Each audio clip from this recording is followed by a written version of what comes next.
নাম? এখানে কি ছিল আপনি কি জানেন? প্লেট দেখি, হ্যাঁ প্লেট ছিল, হ্যাঁ বেলা সম্পূর্ণ ছিল।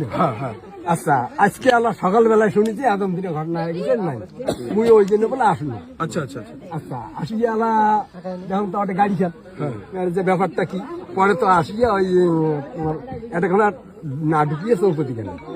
চৌপতি যে আল্লাহ শুনি নিচ্ছে আদম দিনের ঘটনা দিলে আদম দিনে করছে। আচ্ছা, মন্দির কি করা যাবে না? এখানকার মানুষ কেউ বলছে কি?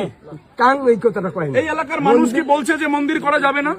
কাং কয়নি। আচ্ছা আচ্ছা, এখানে কি সরকারি জমিতে কি মন্দির আছে কি নাই? আছে তো, মন্দির হবে, আপনাদের কোনো আপত্তি নাই তো? নাই তো, কোনো কিছু আপত্তি কেন তাহলে আটকাচ্ছে এরা বলুন? আজকে দেখলেন, আজকে আর রাজনীতি আমাদেরকে ঢুকতে বাধা দিচ্ছে। আজকে রাতারাতি নাই একটা হাওয়া হয়ে গেল। দেখুন দেখুন, আজকে এখানকার সকল সনাতনীরা সবাই এখানে বাড়ির মন্দিরের চারপাশে সকল সনাতনীরা রয়েছে, তারপরেও এখানে একটা রাম মন্দির করতে দেওয়া হচ্ছে না। আজকে এখানে রাম মন্দিরের জন্য যে 2024 সালে আমার প্রাক্তন সাংসদ নিশীথ মানিক মহাশয় আবার এবং ইনারা নিশীথ মানিক মহাশয় উনি ওই মন্দিরে ভিত্তি স্থাপন করে দিয়ে গিয়েছিলেন, সেখানে পিলার পর্যন্ত উঠে গিয়েছিল। আজকে সেখানে এই দিদি তার পরিবার তার নিজস্ব আয় দিয়ে সেখানে সেই রাম মন্দির করতে যাচ্ছিল। সেখানে রাত্রেবেলা, গতকাল রাত্রে এখানকার পিলার সহ যেসব বজ্র বালু পাথর এগুলো সব ছিল সেসব পুলিশ প্রশাসন তুলে নিয়ে গেছে।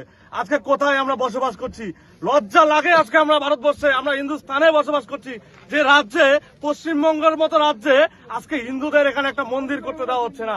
আজকে এই দিদি, সেই দিদি যে যার উদ্যোগে আজকের এই মন্দিরটা সম্পূর্ণ হতো, আজকে তারা এসে দেখছে তাদের নিজের টাকার বালু পাথর চলে গেছে, তারা পুলিশ প্রশাসন নিয়ে চলে গেছে। আজকে দিদির কাছে শুনবো কি হয়েছে। দেখুন, আমরা 2024 সালে আমাদের কেন্দ্রীয় স্বরাষ্ট্র প্রতিমন্ত্রী নিশীথ প্রামাণিক, ওনার সঙ্গে আমি নিজেও এসেছিলাম, ঠিক আছে। উনি ওই সময় আমাদের সাংসদ ছিল কোচবিহারের, প্লাস মন্ত্রী ছিল। তো আমরা ওই সময়টা এখানে মানে কমিটির সকলে ওনার বাড়িতে গিয়েছিল যে দাদা আমাদের এটা করে দিলে ভালো হয়। যাই হোক, উনি ওই সময়টা মানে সহযোগিতার হাত বাড়িয়ে দিয়েছে। আমি নিজেও এসেছি, আমাদের আনুষ্ঠানিকভাবে আমরা ভিত পুজো করেছি, পারমিশন ওই সময়টা নেওয়া হয়েছে। আর আজকে আমরা উদ্যোগ নিয়েছি যে কাজটা যেহেতু অর্ধেক পড়ে আছে, আমরা নিজেরা প্রচেষ্টা করে কাজটাকে সম্পূর্ণ করে সনাতন ধর্মকে আমরা এগিয়ে নিয়ে যাই। আমরা তো সবাই সনাতন ধর্ম। তো এখানকার গ্রামবাসীরা যখন আমাদেরকে সাথ দিল, এখানে কালকে আমি রাত্রে গ্রামবাসীরাই ফোন করে আমাকে বলছে, দিদি আপনারা যে বালু বজরি পাথর তারপরে হচ্ছে নিয়ে গেছে, হ্যাঁ গ্রামবাসী আমাদেরকে ফোন করে জানিয়েছে যে দিদি এগুলো নিয়ে গেল।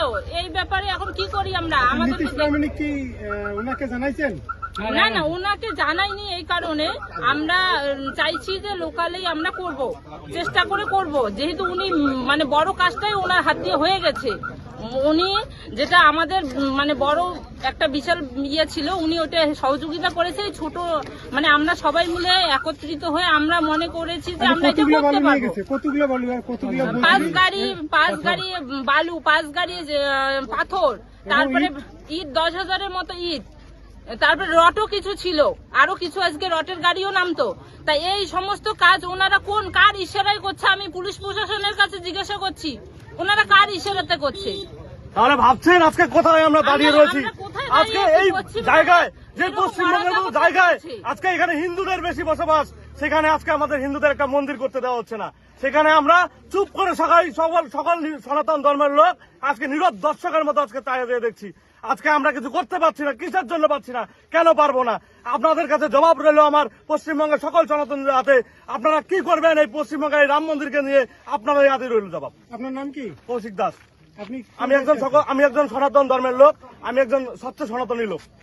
নমস্কার। ওনা পুলিশ প্রশাসন আজকে চোরেদের মতো কাজ করছে।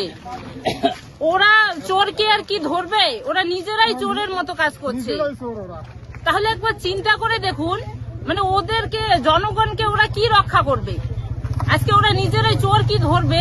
চোরের মতো কাজ করে বসে আছে।